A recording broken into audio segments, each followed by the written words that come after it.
Hey, fellow movie fans, and welcome to another episode of Talking Movies with D, and that's me. Today, I'm going to review a Pixar movie that I've been excited for since I saw the trailers for it last year at, I think it was D23 where they shared it. It's called Onward. Onward is directed by Scanlon. He also directed Monsters University, and he also wrote it. The story was by him and a couple other people. It's a Pixar film, so a lot of hands in the pot in the way they have their system. Interesting thing about this film is Dan Scanlon and one of the other writers. They got the idea from this movie, and it's kind of like how Pixar gets a lot of its ideas. They lost it. They wrote it after he wrote it after he lost his dad, and so that was his motivation behind this film. So basically, the story is Ian, played by Tom Holland, and Barley. I think Barley's the older brother, Lightfoot, played by Chris Pratt. It's Ian's 16th birthday. Their mom says their dad left him a gift for when they both turned 16, which is a magical staff. And with that staff, you're able to bring back their dad for 24 hours, and so they can spend time with him. And so Ian can meet his dad for the first time. If you saw the trailers, the magic goes wrong. Only the bottom half of their dad comes back, and they go on a quest to try to find an emerald. Not an emerald. Oh man, it's this stone basically that they can use to bring their dad fully back. That's basically the premise of the movie. Before I actually get into my positive and negatives of the film, I gotta say Pixar is known to do shorts before their films. This film is no different, except instead of a Pixar short, we get a Simpsons short. And if some of you may not know, Disney just bought Fox, and Fox, which Simpson was under, they basically did a Disney is welcoming the Simpsons. They even say it at the beginning. Disney welcoming the Simpsons, and they do a short following Maggie. Is the baby's name Maggie? I don't remember, but which I gotta say was a really good short. It had a lot of heart. It had some funny moments, and it was really an enjoyable short. Kind of how I feel about Onward. It's not one of the best shorts that played before. A Pixar film. It's not a lava. It's not a bow. It's not like some of those other ones I can't think of right now. Those are kind of my top two.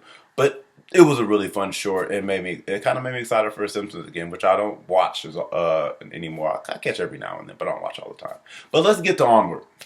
Let's start with my negatives. I will say my negatives are gonna be picky because Pixar, in my opinion, and really it makes this most sense, is probably the best movie studio when it comes to quality of movie.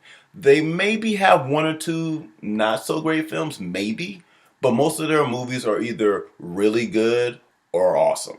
You have the ones that are like, for me, it's Inside Out, Incredibles, Finding Nemo, like those are the top tier. Then you have your ones right under it and whatnot, and like they're really good, but they're not ones you get. My goddaughter used to pop them in. I'm like, oh yeah, we can watch that. And there's some others like, oh, yeah, I'll watch it, but after the 10th time, it's like it's enough. But so let's get to my negatives. My only real true negative really is the first act starts off kind of slow. And throughout the movie, it has a couple of other moments that's a little slow, and it might be moments where you want to check your watch, or maybe your kid might check out or whatnot. But to go with that, what happens in the beginning is a logic problem for me. It's for the laugh, but in the world, it doesn't make sense to me. Like there's in this world, there's magical creatures. Basically, there's centaurs, there's unicorns, which this is going to be the way they use unicorns. This is different than you see in anything else, really. But there's unicorns, there's pixies, and all types of different creatures in the magical world. And basically, the world used to be very magical, and they depended on magic. And now, because of technology, they switched over, and now nobody really uses magic anymore. And okay, that's really important for the way. I mean, compared to the way we are, the way we were back in the day with technology, how we switched over. It's a really good message for everybody, and they don't beat you over the head with it. It's very subtle. But the thing that is kind of off-putting is there's a centaur in it.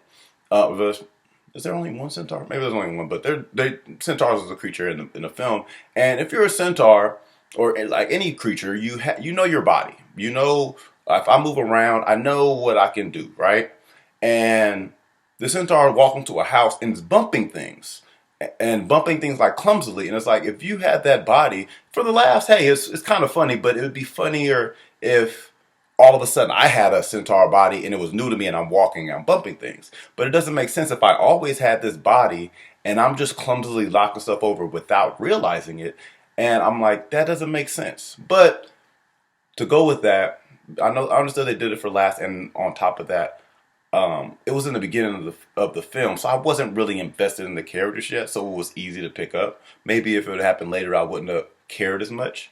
But and my other nitpicks, I would say, and my other negatives, and these are nitpicks because it's Pixar. Again, Pixar, y'all movies is like this, and then you don't have nothing real down here. So and this movie's up there too.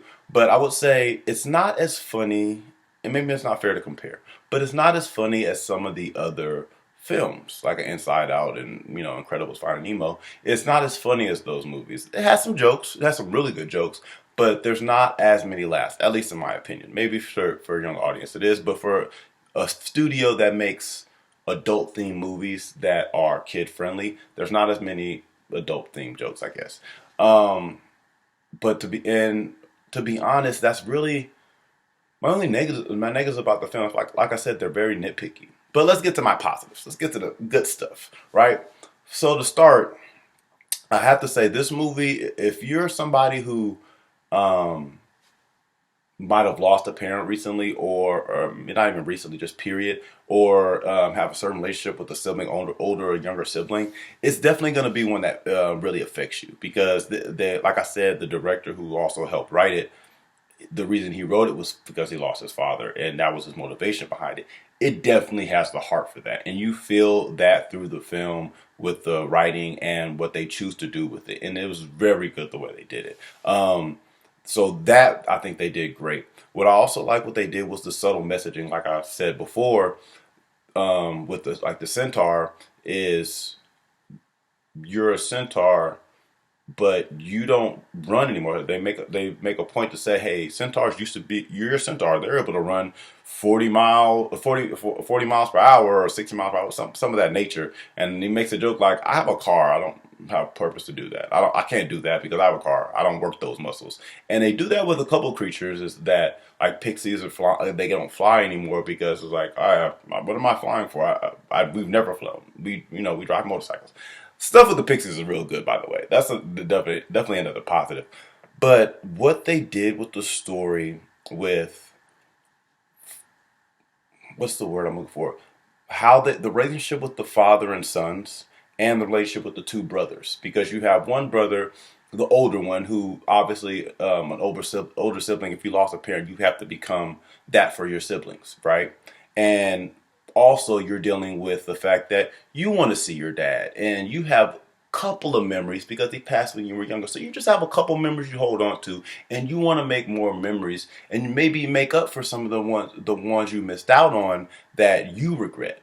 And then you have the younger sibling who all they want to do is be able to see their father because they don't know a lot of stories about their father. They may have heard one or two stories and they want to live up to that. And think about somebody who, like thankfully I haven't lost either of my parents, but if you are going to meet them for the first time, you have a list like, oh, I want to be able to do this, I want to be able to do that, I want to play catch with my dad, and that kind of thing. And to see that in how they choose to go through everything and how it all breaks down, it's really good and satisfying. And I gotta say, the ending is very interesting. I would say it's a very mature ending, because it's going to be one of those endings that kids ask like, why did so and so choose this?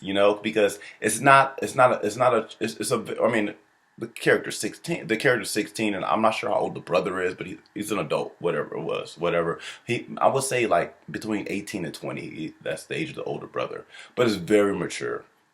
And I have to say, like, Octavia Spencer is great in it, and she's the voice of this mythical creature, flying bear, scorpion. Like, she's a mix of different things. But I mean, the voice acting is great. The story's really good. It made me want to play something I've never done, and I've always wanted to play, is D&D. But it reminds me of a Oblivion, a Skyrim, Dragon Age. It's one of those type of games that puts you in that magical world. But all in all, that's all I got for you guys today. Onward was a very fun movie. Again, not top tier Pixar, but it is right under that top tier and a great movie to go see. If you guys are watching this on your YouTube, I should say on YouTube, make sure you click that subscribe button so you can get all the videos. It definitely helps the channel. If you're watching on anything else, click that like button, comment, and share, because I would love to know, what do you guys think of Onward? Did you like it? Did you watch it with your kids? Did it get you in the feels and make you think about some of those things I was talking about? And you know what? It's a good question. What is your favorite Pixar movie? What's your top tier Pixar movies? Do you guys get excited when you see Pixar pop up, a Pixar movie coming up? But that's all I got for you guys today. Deuces, and I'm out.